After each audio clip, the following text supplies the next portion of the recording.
Assalamu alaikum wa rahmatullahi wa barakatuh, chers frères et sœurs en islam. Aujourd'hui, nous plongeons dans un sujet crucial pour notre bien-être spirituel et mental. Nous vivons dans un monde de plus en plus turbulent, où l'esprit peut se retrouver en proie à des troubles invisibles mais puissants. Dans cette vidéo, nous allons explorer 5 signes que votre esprit pourrait être malade et comment ceux qui sont véritablement élus et guidés par Allah peuvent y faire face.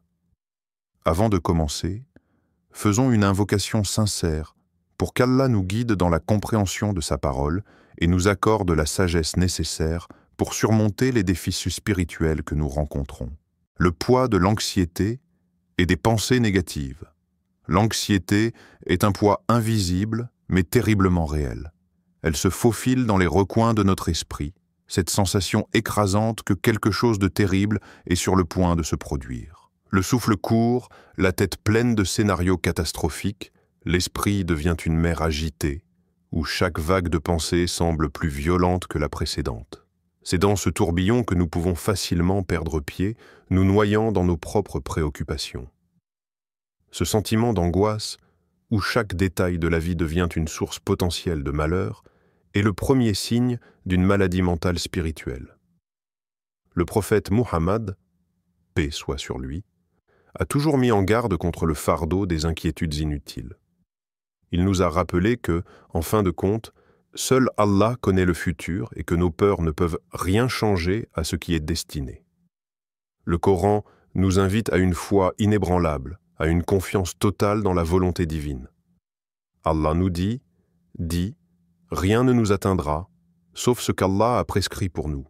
Il est notre protecteur. » Et c'est en Allah que les croyants doivent mettre leur confiance.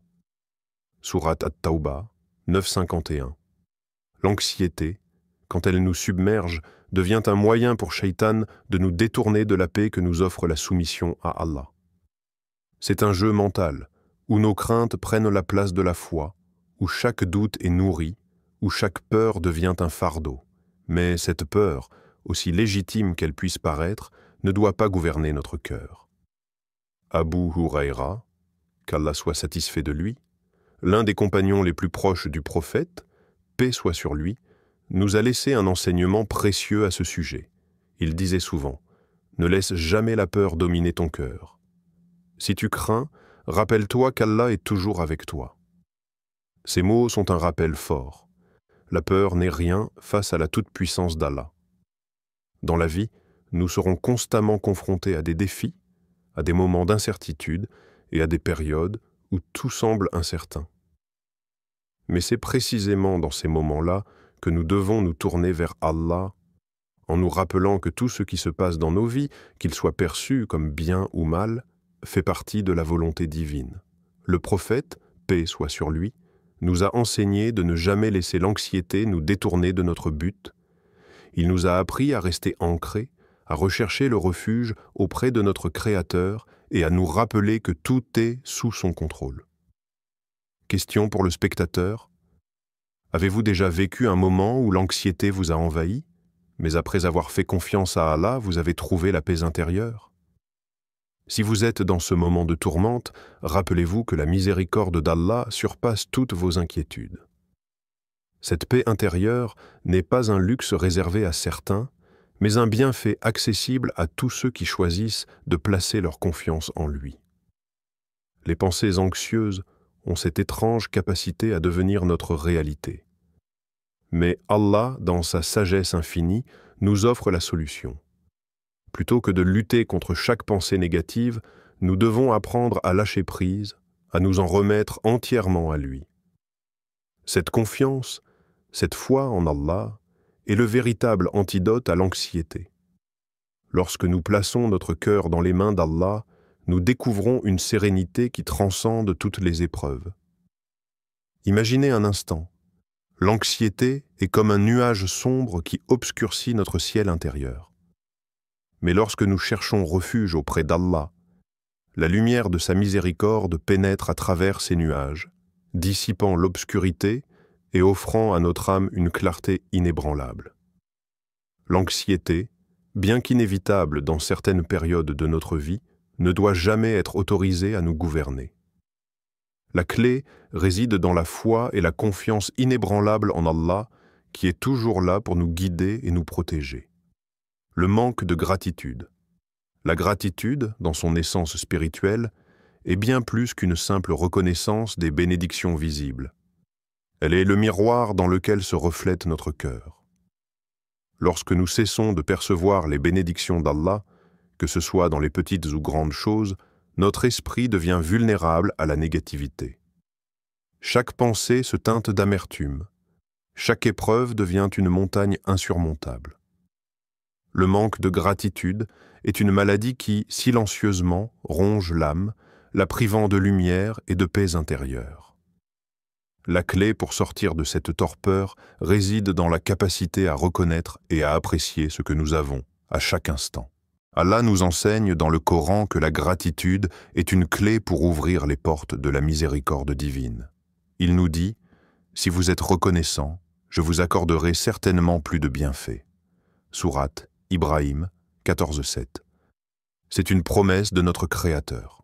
La gratitude n'est pas simplement un acte de remerciement, mais une manière de vivre, une attitude qui transforme chaque instant de notre existence en une source de bénédiction. Quand nous sommes reconnaissants, notre cœur s'ouvre à davantage de bienfaits, et ce que nous percevons comme ordinaire devient extraordinaire. La gratitude nous aide à sortir du tourbillon du manque, à nous recentrer sur ce que nous avons et à nous connecter plus profondément à Allah qui nous donne sans compter.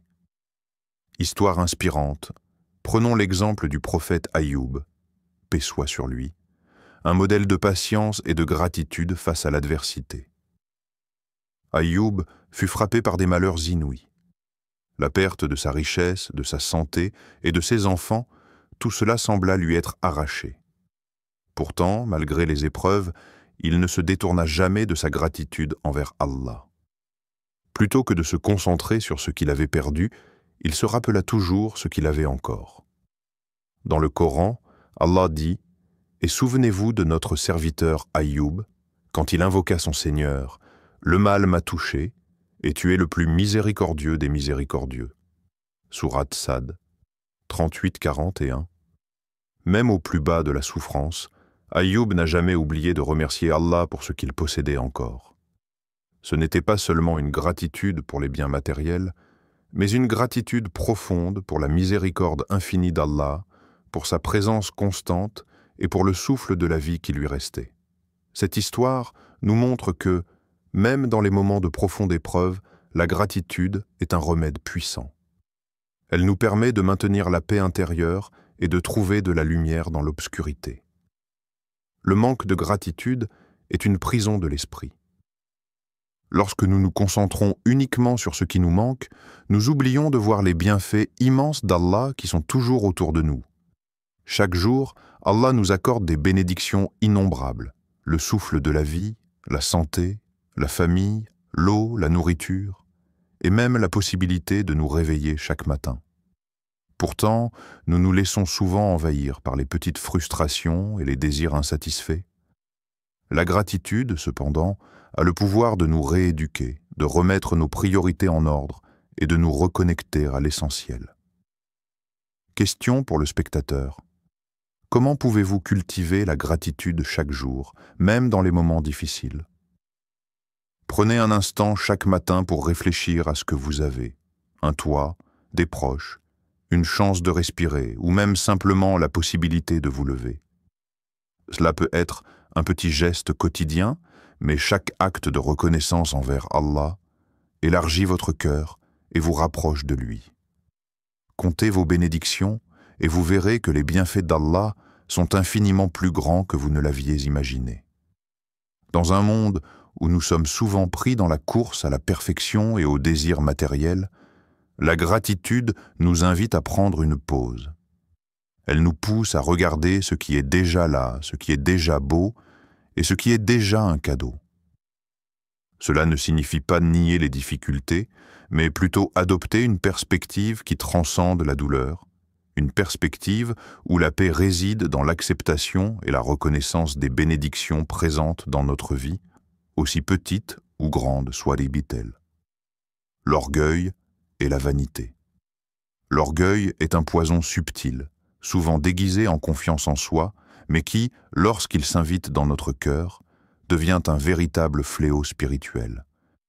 C'est une maladie qui ronge l'âme et la prive de la lumière divine. Lorsqu'une personne se sent supérieure aux autres, lorsqu'elle se laisse envahir par la croyance qu'elle était meilleure, plus importante ou plus digne, elle se ferme à la miséricorde infinie d'Allah. L'orgueil empêche l'individu de se remettre en question, de s'améliorer et surtout de s'humilier devant Allah. Il empêche la purification de l'âme et l'épanouissement spirituel. Le Coran nous met en garde contre ce travers dangereux. Allah dit « Ne marche pas sur la terre avec arrogance. Tu ne peux ni fendre la terre, ni atteindre la hauteur des montagnes. » Sourate Al-Isra 17-37. Ces paroles sont une leçon de modestie. L'orgueil nous pousse à oublier notre origine humble. Nous avons été créés à partir d'une goutte d'eau insignifiante. Et ce n'est qu'avec la volonté d'Allah que nous existons. Quelle prétention de croire que nous pouvons nous élever au-dessus des autres, quand chaque souffle que nous prenons est une grâce d'Allah. Cette arrogance se manifeste dans les petites choses. Un regard hautain, un jugement sur les autres, une pensée qui nous place au-dessus de notre prochain. Mais en réalité, nous ne faisons que nous éloigner de la voie de la vérité, en oubliant que tout ce que nous avons, nos talents, notre statut, notre richesse, est un don d'Allah et non une victoire personnelle. L'orgueil déforme notre perception du monde et des autres. Il transforme les relations humaines en un jeu de pouvoir où chaque interaction devient un terrain d'affrontement pour affirmer sa supériorité. Mais cet égoïsme spirituel nous aveugle à la réalité de notre dépendance totale à Allah. La véritable grandeur réside dans l'humilité, dans la capacité à se soumettre avec sincérité à la volonté divine. Histoire inspirante. L'histoire de Iblis, cet être qui a refusé de se prosterner devant Adam, est un exemple tragique mais puissant de l'effet dévastateur de l'orgueil. Iblis, créé à partir du feu, se croyait supérieur à Adam, fait de terre. Son orgueil l'a conduit à se rebeller contre Allah, à rejeter un ordre divin pourtant clair. Dans un moment de fierté, Iblis a dit « Je suis meilleur que lui. Tu m'as créé à partir de feu, et tu l'as créé à partir d'argile. » Sourate Al-Araf 7-12. En refusant de se soumettre à la volonté d'Allah, Iblis a été rejeté et maudit à vie. Son orgueil l'a non seulement conduit à la perdition spirituelle, mais il a aussi ouvert la voie à la malédiction divine. Ce n'est pas seulement l'échec de l'orgueil qui est dramatique dans cette histoire, mais le fait que l'orgueil empêche l'individu de recevoir la miséricorde d'Allah. Iblis a été égaré, non pas par une erreur, mais par son refus d'accepter l'humilité qui est la base de la foi. Il est important de comprendre que l'orgueil n'est pas seulement un défaut de caractère. C'est une rébellion contre la soumission totale à Allah, une tentative de se placer au-dessus de ce qui est divin. Cela perturbe l'équilibre spirituel et empêche la purification du cœur. Lorsque nous nourrissons notre orgueil, nous rejetons implicitement la grandeur d'Allah et la reconnaissance de notre propre petitesse devant lui. Question pour le spectateur. L'orgueil a-t-il jamais affecté vos actions? Réfléchissez à un moment de votre vie où l'humilité vous aurait rapproché davantage d'Allah et des autres. Avez-vous déjà observé dans vos relations ou dans vos choix la manière dont l'orgueil peut vous éloigner de la vérité ou de la paix intérieure que l'humilité pourrait vous offrir? L'orgueil se manifeste sous différentes formes dans la vie quotidienne. Dans la manière dont nous parlons aux autres, dans la façon dont nous jugeons ou regardons ceux qui semblent inférieurs à nous. Mais l'humilité, elle, nous élève véritablement. C'est dans l'humilité que nous retrouvons notre humanité, que nous nous rapprochons de la miséricorde d'Allah. En reconnaissant notre fragilité et notre dépendance envers lui, nous découvrons une forme de grandeur bien plus noble et éternelle que tout l'orgueil que nous pourrions accumuler dans ce monde. La déconnexion spirituelle. La déconnexion spirituelle est l'un des signes les plus subtils mais puissants de la maladie de l'âme. Elle se cache souvent derrière les distractions de la vie quotidienne, dans le tumulte des préoccupations mondaines et dans le manque de conscience de la présence d'Allah. Lorsque nous négligeons notre relation avec lui, notre âme commence à se sentir vide, désemparée et en quête d'un sens plus profond. Cette déconnexion est dangereuse car elle nous éloigne non seulement d'Allah, mais aussi de notre propre essence spirituelle. Le prophète Muhammad, paix soit sur lui, a souligné que la véritable richesse n'est pas matérielle, mais spirituelle. Il a dit « L'homme le plus riche est celui dont l'âme est la plus riche en foi. » Sahih Muslim. C'est dans cette richesse intérieure que réside la véritable paix. L'âme riche en foi trouve sa force dans sa connexion avec Allah, et non dans les biens ou les possessions terrestres. Mais lorsque cette connexion est perdue ou affaiblie, l'âme se trouve désorientée, lasse, et cherche sa voie dans des plaisirs temporaires qui ne peuvent jamais combler son vide. Cette quête incessante de satisfaction extérieure n'est qu'un mirage, une illusion qui nous éloigne de ce qui est réellement important, la connexion avec notre Créateur. Le Coran nous rappelle à maintes reprises l'importance de cette connexion. Allah dit « Ceux qui ont cru et dont les cœurs se tranquillisent par le rappel d'Allah, car ne se tranquillisent les cœurs que par le rappel d'Allah. » Sourate Ar-Ra'd 13.28. Le rappel d'Allah à travers la prière, le dhikr et la méditation sur ces versets est ce qui nous permet de rester ancrés, de trouver la paix dans un monde en constante agitation. Lorsque cette connexion devient négligée, nous nous retrouvons perdus, cherchant sans cesse à combler un vide qui ne peut être comblé que par la spiritualité et la foi. Histoire inspirante. Prenons l'histoire de l'imam Al-Ghazali, l'un des plus grands penseurs et théologiens islamiques. Bien qu'il fût un érudit reconnu, Al-Ghazali traversa une période de crise spirituelle où il remetta en question sa foi et sa relation avec Allah. Pendant un moment, il s'éloigna des sciences religieuses, se sentant insatisfait malgré son savoir vaste. Mais dans un moment de profonde méditation et de repentir, il redécouvrit la beauté de la foi et la paix intérieure qu'elle apportait. Dans son ouvrage Ihya Ulum al-Din, la revivification des sciences religieuses, Al-Ghazali nous parle de son propre cheminement vers la guérison spirituelle, nous rappelant qu'il ne faut jamais perdre espoir, même dans les moments les plus sombres. L'histoire d'Al-Ghazali est celle de la recherche spirituelle, de l'éveil de l'âme à la vérité. Son expérience nous enseigne que la déconnexion spirituelle n'est pas un état permanent, mais un moment transitoire qui peut être surmonté par la repentance, la sincérité et la reconnexion avec Allah. Même lorsque nous nous sentons perdus, nous avons toujours la possibilité de retrouver notre chemin, de renforcer notre foi et de renouer les liens sacrés avec notre Créateur. Question pour le spectateur. Avez-vous déjà ressenti que vous étiez éloigné de votre spiritualité? Comment pouvez-vous rétablir cette connexion, même en pleine épreuve? Dans ces moments de doute, rappelez-vous que le chemin vers la guérison commence par un simple retour au cœur de la foi, à travers la prière, le dhikr et la recherche de la proximité d'Allah. Même un petit pas vers Allah peut transformer votre état d'âme et ramener la paix dans votre cœur.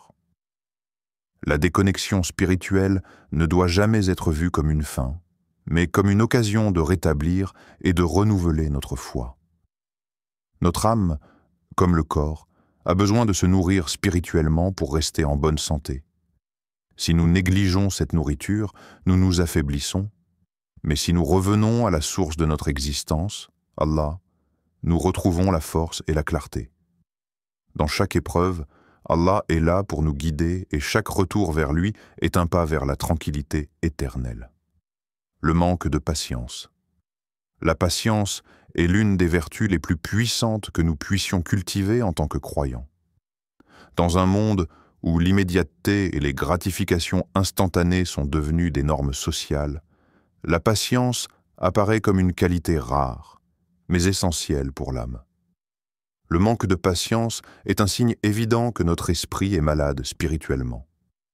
Lorsqu'une personne perd sa patience, elle perd son équilibre intérieur. Elle se laisse emporter par ses émotions, par ses frustrations, par ses désirs non satisfaits, et se retrouve prise dans un tourbillon de découragement. Le Coran nous rappelle fréquemment que ceux qui font preuve de patience sont les plus proches d'Allah et qu'il est toujours avec eux dans leur épreuve. Il dit « Ô vous qui avez cru, cherchez secours dans la patience et la prière. Allah est avec ceux qui sont patients. » Sourate Al-Baqarah 253. Ce verset puissant nous enseigne que la patience n'est pas un simple acte de résignation, mais un moyen actif de se rapprocher d'Allah. La patience est un acte de foi, une preuve que nous plaçons notre confiance en Allah, même lorsque les circonstances sont difficiles. Ce verset nous invite à voir la patience comme une forme de recherche d'Allah, comme une opportunité de purifier notre cœur et de grandir spirituellement, plutôt que comme une simple attente passive. La patience n'est pas seulement nécessaire dans les moments de souffrance ou de difficulté. Elle est également requise dans les moments de prospérité et de facilité. Être patient dans la prospérité, c'est savoir garder une attitude de gratitude et de modestie, sans se laisser emporter par l'orgueil ou l'arrogance. En revanche, la patience dans l'épreuve consiste à accepter la volonté divine sans se laisser submerger par la douleur ou la frustration. Histoire inspirante. L'histoire du prophète Muhammad, paix soit sur lui, pendant la bataille d'Uhud, est un exemple frappant de la patience inébranlable face à l'adversité. À Uhud, le prophète, paix soit sur lui, et ses compagnons ont été confrontés à une défaite temporaire. Beaucoup de musulmans ont été blessés et le prophète lui-même a subi des blessures graves. Mais malgré la douleur, la perte de ses compagnons et la défaite apparente, le prophète, paix soit sur lui, a montré une patience exemplaire. Il a su garder son calme, sa foi intacte, et a exhorté ses compagnons à rester fermes dans la foi. Ce moment de douleur intense et de défaite n'a pas entaché la confiance du prophète en Allah. Au contraire, il a démontré que la véritable force réside dans la capacité de faire face à l'épreuve avec calme et détermination, en ayant confiance que chaque difficulté fait partie du plan divin.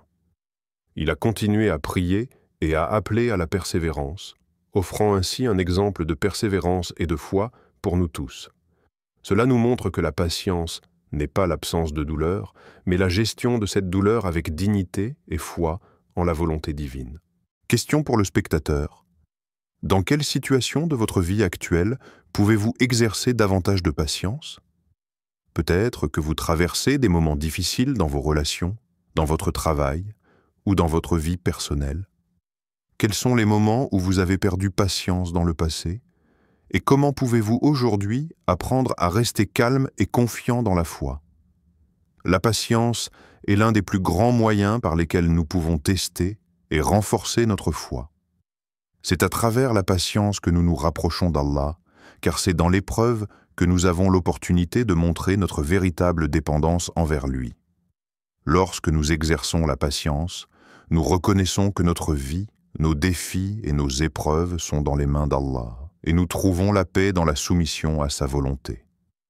En conclusion, chers frères et sœurs, notre esprit peut devenir malade de différentes manières, mais avec la guidance d'Allah et une prise de conscience de ces signes, nous pouvons retrouver la santé spirituelle.